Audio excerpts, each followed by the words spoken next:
সুপ্রভাত। এই মুহূর্তে ঢাকার তোপখানা রোডের বাসদ ভবনের ছাদ বাড়িতে আছি আমরা। সারা দেশের সমসাময়িক পরিস্থিতি নিয়ে কথা বলা খুবই দরকার মনে করছিলাম। সম্প্রতি আপনারা জানেন আবুল সরকার একজন প্রখ্যাত পালা গান শিল্পী। আবুল সরকার তিনি যখন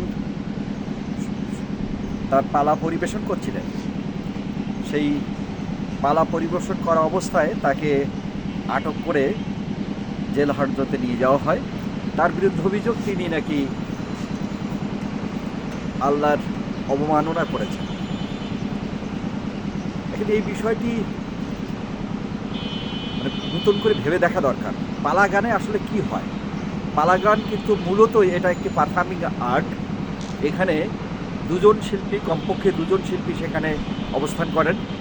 কোনো একটি বিষয় নির্বাচিত হয়, সেই বিষয়ের উপরে পক্ষে বিপক্ষে তারা কথা বলেন ছন্দের তালে তালে, সুরের মূর্ছনা দিয়ে, এবং মাইথোলজিক্যাল নানান ধরনের উপমা এবং যে নিদর্শন কিংবা যে যুক্তি, সেগুলো উপস্থাপনার মধ্য দিয়ে একদিকে যেমন দর্শকদের চিত্তবিনোদনের খোরাক হিসাবে সেটাকে পরিবেশন করা হয়, পাশাপাশি দুজন শিল্পীর যে দক্ষতা বা পারঙ্গমতা কিংবা যে বৈশিষ্ট্য, সেটার মধ্যে একটি লড়াই কিন্তু হয়। এই লড়াইয়ের মধ্যে দিয়ে 6-7 ঘন্টা কিংবা 4-5 ঘন্টা ধরে এই সঙ্গীত তথা পালা গান পরিবেশন হয়, এবং সবশেষে যে মূল আদর্শটা নিয়েই তারা চর্চা করেন সেটাকে জিতিয়ে দেওয়ার জন্যে কিন্তু শেষ পর্যন্ত একটি মিলনাত্মক অধ্যায় কিন্তু থাকে। মানে শুরুতে একটি দ্বন্দ্ব থাকে, দুজনের মধ্যে লড়াই থাকে।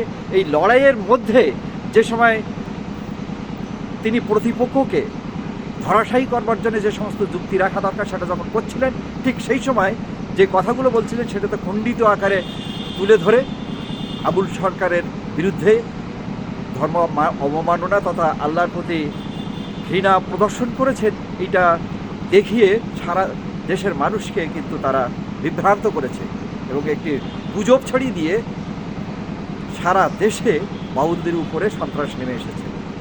আমরা বিশ্বাস করতে চাই এই ঘটনাটির একটি অনুপুঙ্খ তদন্ত হবে, বিচার বিভাগীয় তদন্ত হবে, এবং অনতিবিলম্বে এই নিরীহ আবুল সরকারের মুক্তির ব্যবস্থা করবেন সরকার।